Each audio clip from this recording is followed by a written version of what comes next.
All right, Alchemy Event 2012, Irvine. Oh God, my tongue. Yeah. Okay, so everybody, last but definitely not least, we have Jerry Avalos, my colleague and trusted friend, Project Camelot.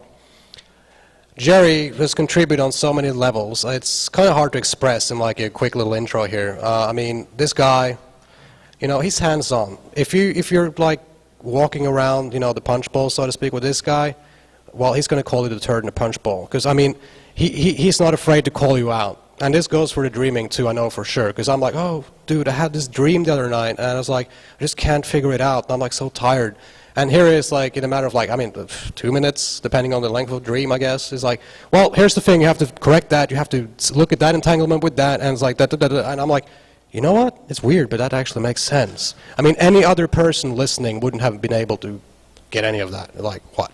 So I'm just going to present to you my personal in-house genius, Jerry Avalos, everybody.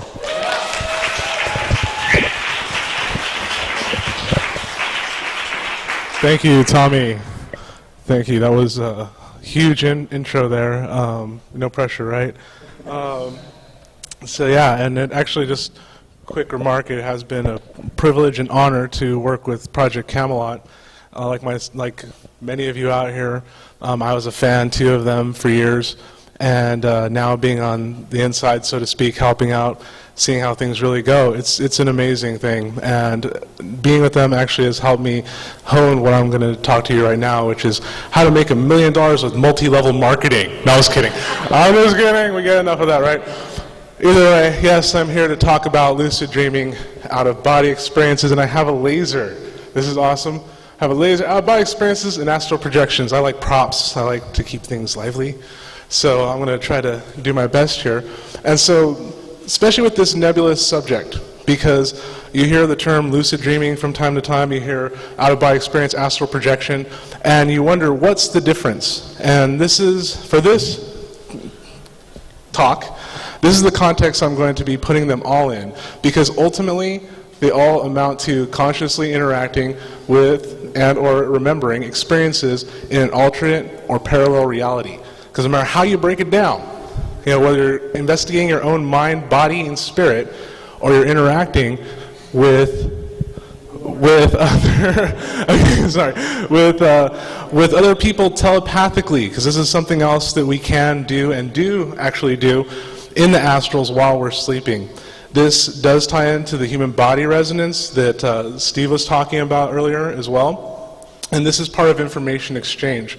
So to effectively really do this, we have to know what information we're actually exchanging. Okay, what is that? Okay, and when we think about what is lucid dream, what is it to dream? Because how many in here have experienced a lucid dream? A show of hands. All right. So you all have experienced it. Who in here has trouble dreaming in general? Anyone in here have trouble dreaming?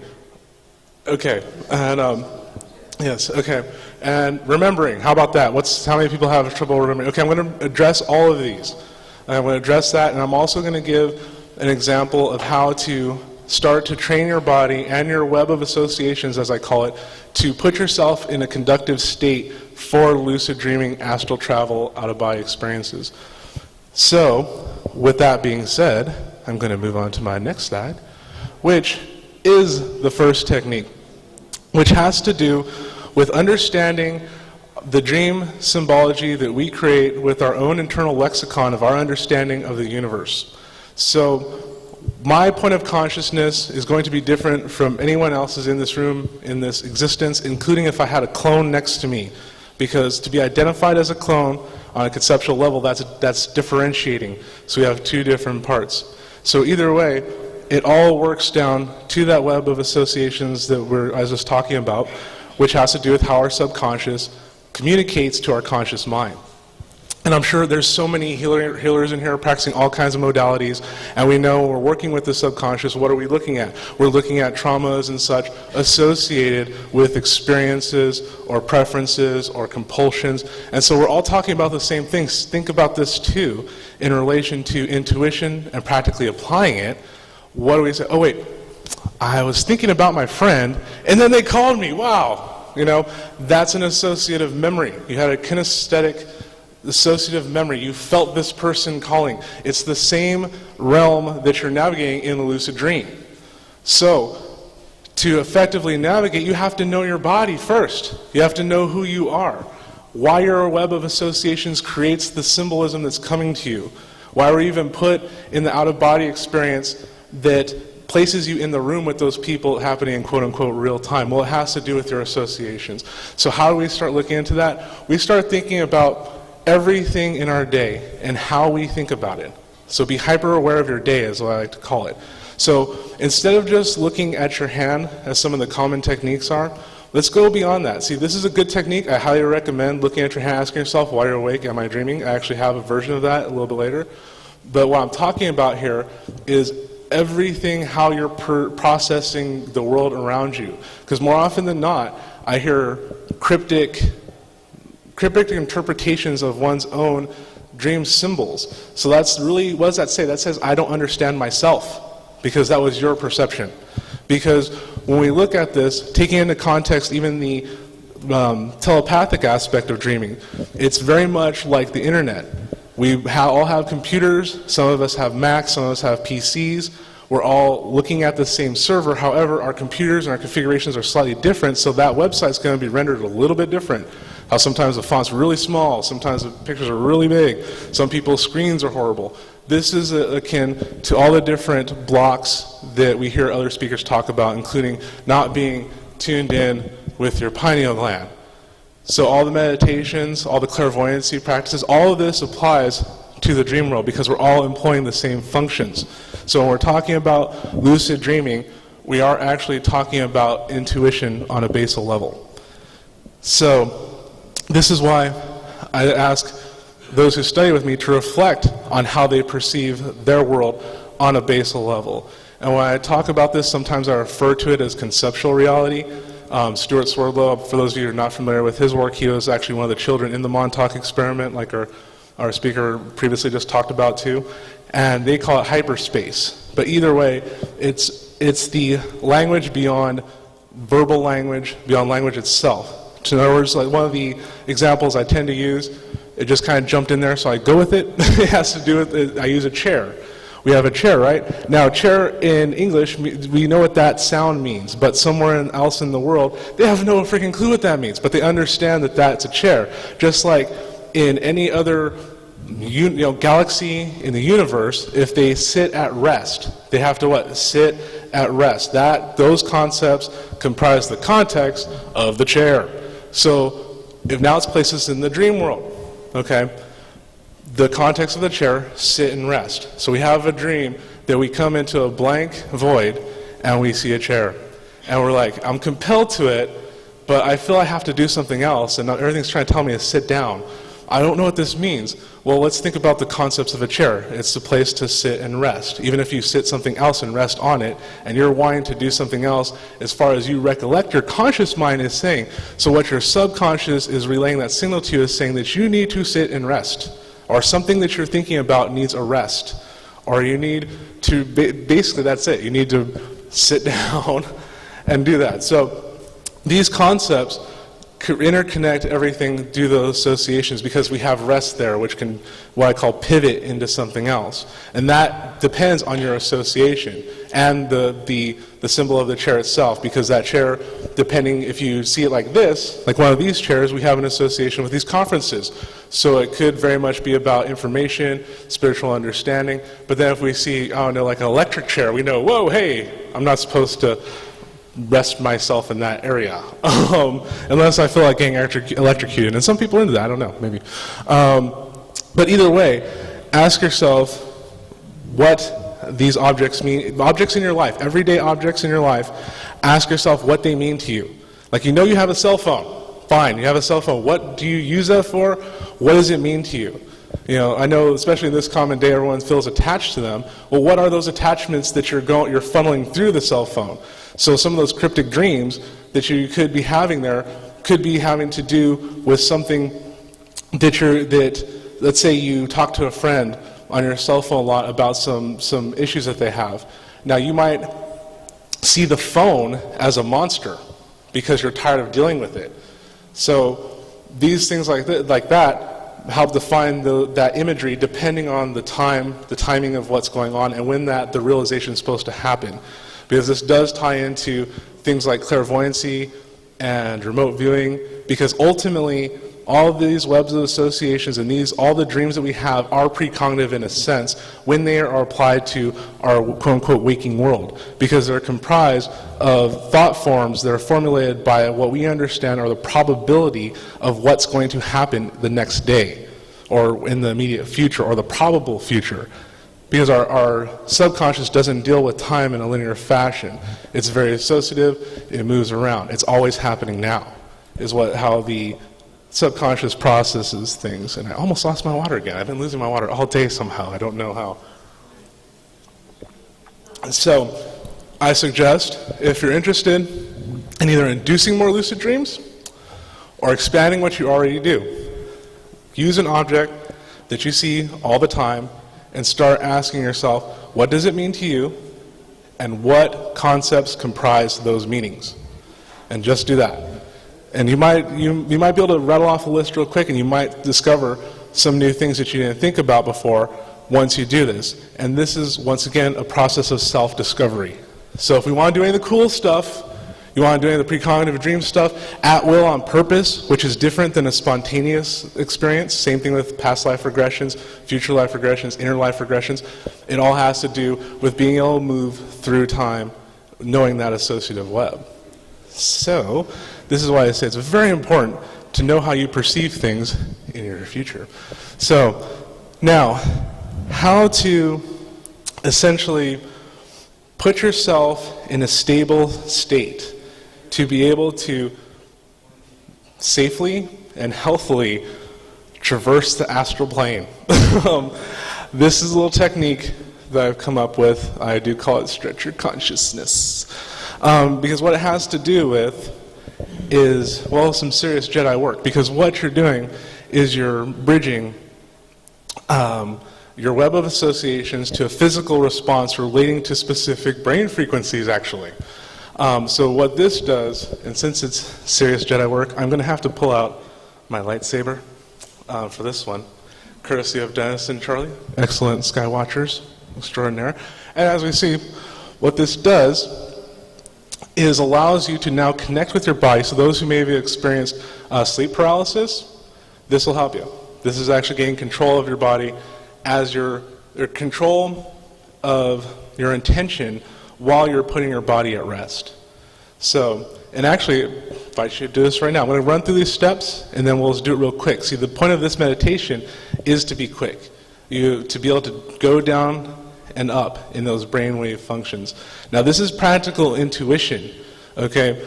You don't have to sit and even go like this to have to tune into something if it's happening right now. So, this is the point that you can stretch this out as long as you want, or you can do it short. So the first one, and we're going to use the lightsaber. Okay, and this is, yes.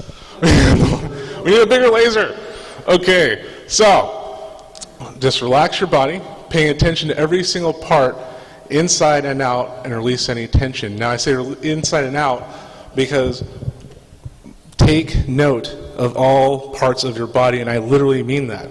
So everything from the top of your toe to the last hair on your head. And even if you can't kinesthetically feel something in your mind, in your imagination, in your visual cortex, create that perception. Most of us have seen anatomy enough to know that we have veins and bones and blood and muscles. Start feeling those and thinking relaxation. So you want to become more aware of parts of your body that you normally wouldn't think of. So, and just a real quick side note on this. This is when you go to a masseuse, things like that, they hit a part that you didn't even know had tension on, and all of a sudden you're like, oh my God. And then some of those, especially the massage therapists in the room, will know all of a sudden people will be like, oh yeah, this reminded me of something way back in the day. That's body memory. That's your associative memory at work right there. So that's that web of associations being unwound a little bit. So take note of every part of your body. And lightsaber. Okay. Know that you will soon no longer feel your body as if you are comfortably floating in a relaxing pool of nothing. Okay, this is specifically worded okay, because of this web of associations, okay? So, and actually I normally have printouts, but I left my printouts and postcards at home, but my website, Who's Lucid What Now, I'll post all of this stuff on there to download too. So the floating aspect has to do with the common perceptions of astral flight, lucid dreams. A lot of people have had flying dreams while they're lucid dreaming, or they even just had a flying dream, where you want to associate this with the concept of free movement, no attachment to gravity, as far as closely related to our practical life as possible. So floating, most of us have floated in water in some way, shape, or form. Now, most people don't have too much of a fear of floating, so I understand some people might have that fear, but I'm going with the majority on this one, sorry. But you can email me, I'll come up with another word for you. And the pull of nothing is to get one acclimated to the concept of the void, the thing when we close our eyes. That point, the void is like the light. It's analogous. They go back and forth. So you have the white void and you have the dark void. Both of them are completely clear constructs, so to speak, completely devoid of thought or form, by which you can create the form in a lucid dreaming situation or an astral projection target. So it creates a stable, comfortable, safe starting point for your astral travel. Now, this is one place I do differ from a lot of people who teach this, because of all the things like Stephen was talking about earlier, the Nazi scientists, the Nazi psychics, things like this. Okay, there's other things like that too, and you hear stuff like demons, pan-dimensional entities, and okay, those are real too, enough, which is enough as it needs to be for you to take this into consideration. So I come from a point of practical speaking here, because a lot of these teachers, they give people the tools and then they send them out to the jungle with no protection. It's kind of like giving someone a machete and a backpack and saying, there you go, take on the Amazon. You have everything you need to know. It's like, no, I'm sorry, you don't. There are some things you need to be aware of. Now, at the same time, don't be afraid, because remember that nothingness, you can always return to it, okay? So whenever anything happens over there, you're comfortable with what amounts to be teleporting in the astral dimension back into your body, comfortably and safe and relaxing, instead of being stuck in a sleep paralysis mode or having everyone knows, and or anything else that just has a physical kind of reaction too. So you're building the specific instruction set within your body, your hard coding in your body, to be comfortable. So, and now the visual point, the point of the pineal gland. Turning your own light on.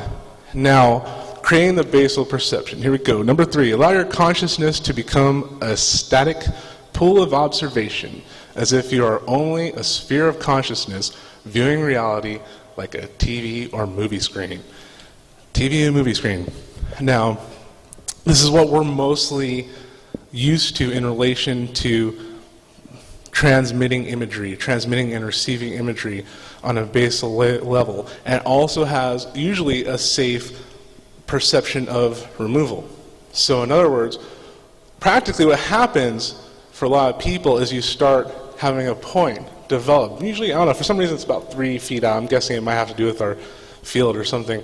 But you'll start seeing light there, and you'll start seeing imagery pop up sometimes. And now, that safe distance though, if you haven't addressed some of the internal issues, those mental, physical, emotional issues, this is where people get afraid, because it can turn into a nightmarish situation. However, when you have this already built in, relaxing pool of nothing, you're sitting there observing it. So in other words, you can choose now, instead of being sucked into this thing.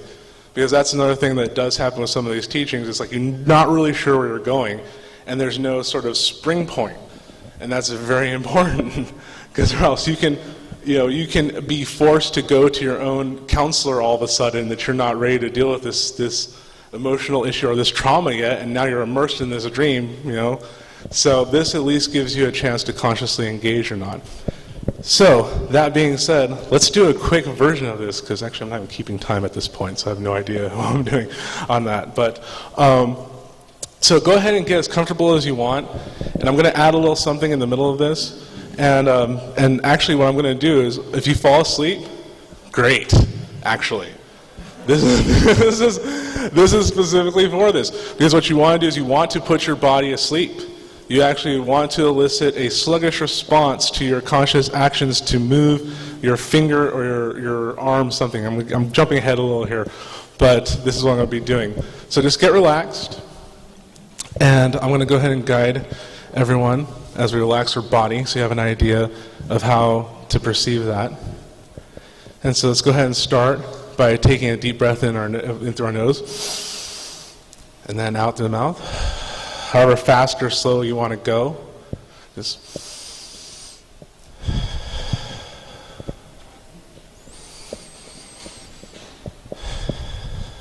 and as you're doing this, conscious of your rhythm that you're doing with your breathing, now start to wiggle your toes a little bit. And as you're wiggling your toes, feel yourself letting go of any tension there. Start letting go any of that static that we build up with our shoes. Start feeling the cells on your skin, releasing those electrons into the earth. Start feeling the muscle underneath that, and those toes as well. Just relaxing as they're moving on their hinges.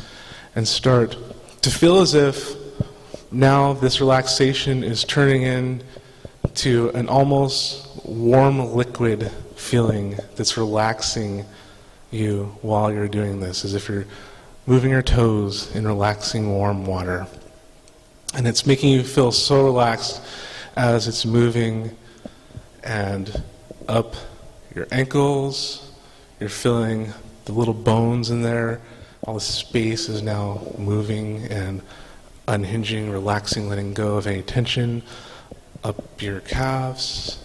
You're feeling the tendons now. Allow them to not be as tight.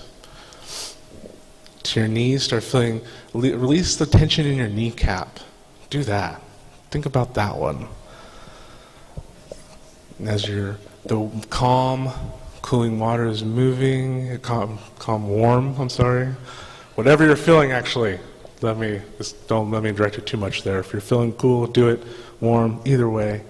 Just feel good. Know that this is water that you can breathe in. It's magical astral water. So don't worry as it's moving now up to your abdomen, feeling your stomach relax, chest relaxing, feeling it now really soothing your shoulders just immensely. Oh, carry the burden so long up your neck. And now you realize you're now floating in a relaxing pool of nothing. The void, your yin to the white void of your yang. And while you're here, now we've visualized moving our appendages. Check and see how asleep your body actually is by seeing how fast you can just move one of your fingers or bring one of your arms up really quick. Just start feeling that response. If it takes you a little longer, that's good, actually. You want your body to be asleep. And at the same time, you want to stay connected. And what the purpose of this exercise is to keep yourself in that relaxing pool of nothing while maintaining that conscious awareness that your body is asleep and your mind is awake. And stretching that consciousness is done by measuring the response from your body. And if it's at will on purpose, and you know that there is a time latency, that's perfect. That's you getting to know your body way better.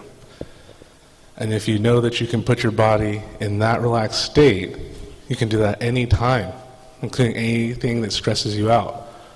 You're repeating this technique as fast or as slow as needed, and remembering, right now, remember the feeling of relaxation. Remember what it feels like. What concepts comprise that relaxation? What makes you feel relaxed? Is there any good memories that come back to you while this is happening? Take note of those.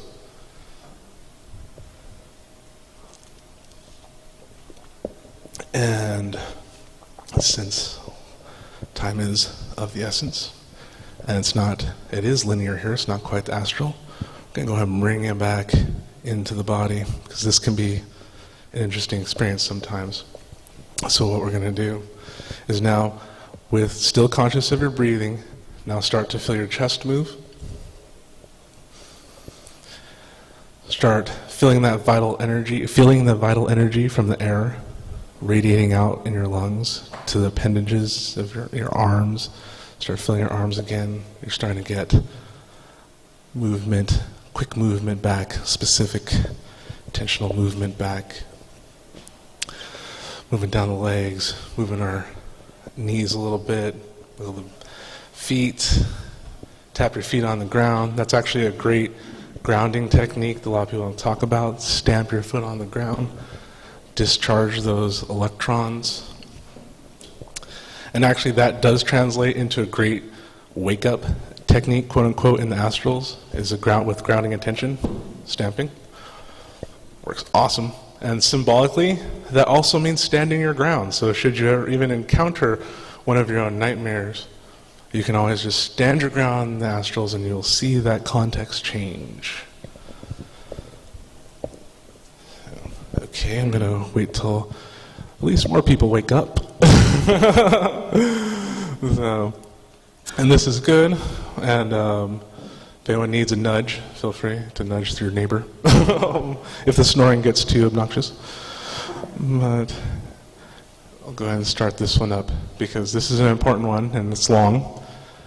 This is about dream journaling because right now you just had a guided imagery experience and maybe even partial astral projection or out-of-body experience if you were just floating inside your body. And that's specifically what that technique is. You're learning to astral project into where you believe your consciousness is located right here and now, or sometimes as I call a temporal locality, a place in space-time in a nonlinear fashion. So, and as that awareness, bringing that back and forth, as I know that there's very esteemed hypnotherapists right here front row, and I know there's many else in here, and they'll know that being able to pull information back from these altered states isn't usually the easiest thing to do. That's why usually there's a recording or you have the facilitator there helping with this. So, and we're specifically training this. And so this is where the dream journal comes in. And I have my lightsaber. Why am I not using my lightsaber? Yes! Okay, how to dream journal. This is important because everyone says, oh, it's dream journaling is so important, but they'll tell you how to do it. So, there's some techniques I've worked on over the years. I have volumes and stacks, especially at one point for someone who's doing it as at a serious level. You're going to have multiple dream experiences in one night. I mean, my nights can vary anywhere between a couple of unique contextual experiences to 20, 30 something sometimes. So either way, dream journaling is very important. Say it right there. But allows us to see patterns that arise in our day and see what kind of reoccurring symbols or themes that may happen in our dreams. This allows us to use our dream journal as a powerful tool of transformation and understanding. In some cases, they can turn a simple dream into an astounding precognitive hit. This is so true. Most of our precognitive information seems to come in flashes because you get one of those little temporal localities of a probable timeline. And then it might be something that we're not expecting, so we kind of dismiss it. I mean, one of my